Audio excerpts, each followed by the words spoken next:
샬롬 반갑습니다. 윤정훈입니다. 이 시간에는 요한계시록 2장 24절 말씀에 있는 사단의 깊은 것을 알지 못하는 이라는 주제를 가지고 같이 은혜를 나누고자 합니다.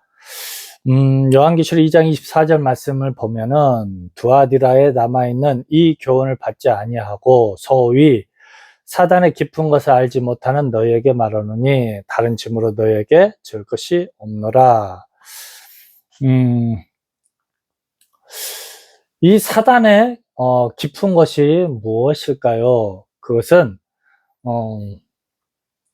결국에는 이 이스라엘 민족들이, 유대인들이 예수님으로 알지 못하고 예수님의 메시아 되심을 그들의 눈으로 보고 귀로 들어도 인정하지 못했다라는 것이죠. 그래서 요한계시록 2장에서도 결론은 무엇입니까? 귀 있는 자는 성령이 교회들에게 하는 말씀을 들을지어다 라고 결론을 맺고 있는 것이죠. 그래서 이 사단의 깊은 것이 무엇이겠습니까? 그것에 대해서 우리가 같이 나눠보도록 하겠습니다.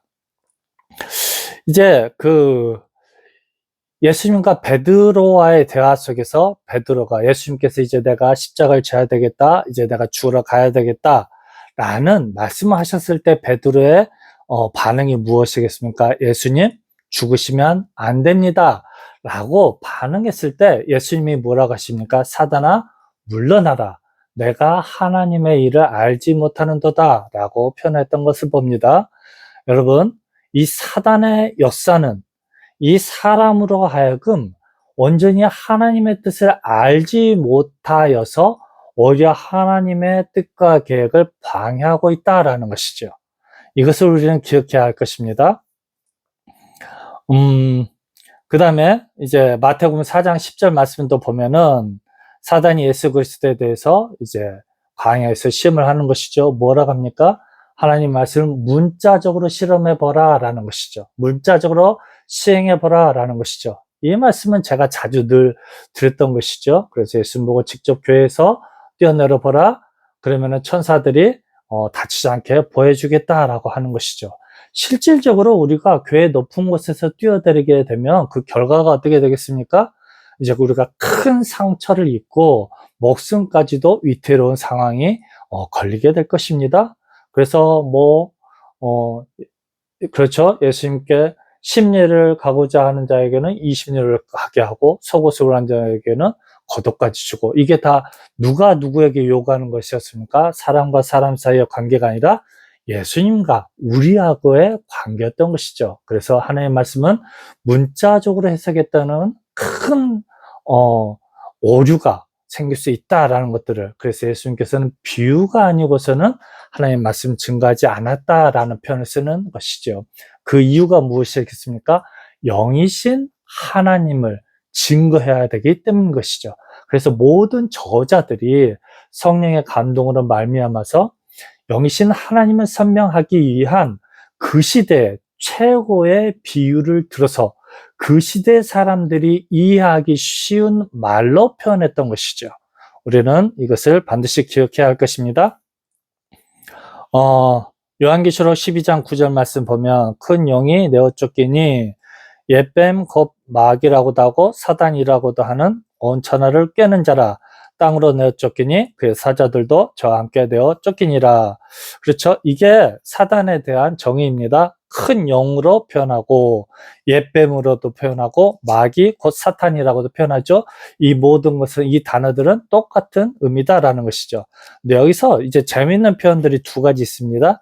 온 천하를 꿰는 자다라는 표현과 그의 사자들도 저와 함께 했다라는 표현인 것이죠. 온 천하를 깬다라는 것은 무엇입니까? 온 천하 속에 누구도 포함된다라는 것입니까? 우리들도 포함되었다라는 것이죠. 그래서 육체를 가진 모든 사람들은 이미 선악과로 말미암아 육체의 존재가 되므로 영이신 하나님을 알 수도 없고 만날 수도 없고 깨달을 수도 없는 존재가 되었다라는 것이죠. 그래서 하나님의 절대적인 은혜가 필요한 이유는, 우리의 믿음이 선물의 믿음인 이유는 영이신 하나님을 깨닫고 만나야 하기 때문에 절대적인 성령 하나님의 도움이 없이는 우리는 하나님을 믿을 수도 알 수도 없다라는 이 사실을 알아야 할 것입니다. 그리고 땅으로 내쫓기니 그의 사자들도 저와 함께 한다라는 것이죠. 여러분, 창세기의 표현으로는 절대자인 빛과 어둠만 있었습니다. 하지만 이제 모든 사람들이 창조되어지고 타락하여서 이제 하나님 믿는 사람들은 하나님의 종이 되는 천사들이 있고, 그 다음에 사단의 종이 되는 믿지 않는 자들이 있는 것이죠.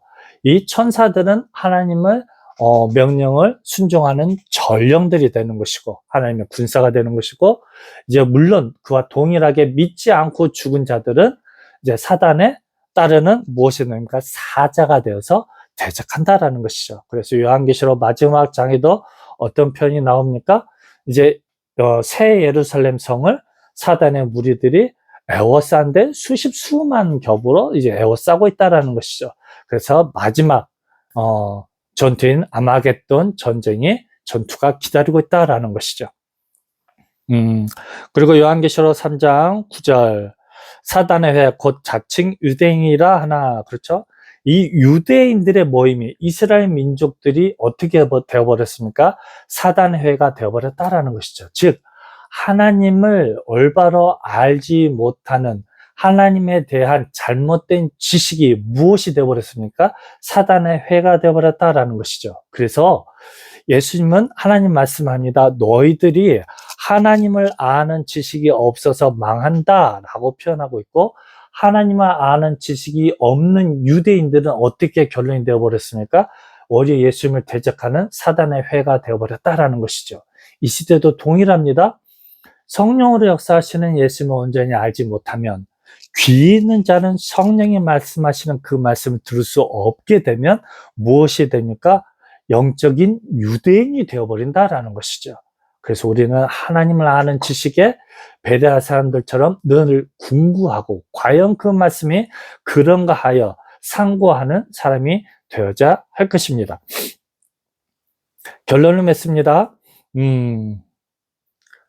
고린도 후서 11장 14절 말씀 보면은 이것이 이상한 일이 아니라 사단도 자기를 어떻게 표현할까? 광명의 천사로 가정한다라는 것이죠. 그래서요, 교회 안에, 유대인들 안에 율법을 가지고 들어와서 잘못된 하나님에 대한 지식으로 어떻게 해버립니까? 예수님을 대적하게 한다라는 것이죠. 심지어는 가룟 유다도 예수님을 팔기 전에 어떻게 됩니까? 사단이 예수님을 팔 생각을 넣었다라는 것이죠. 그래서요, 사단도요, 우리의 생각을 지배하여서 교회를 떠나게 하고 예수님을 떠나게 만듭니다.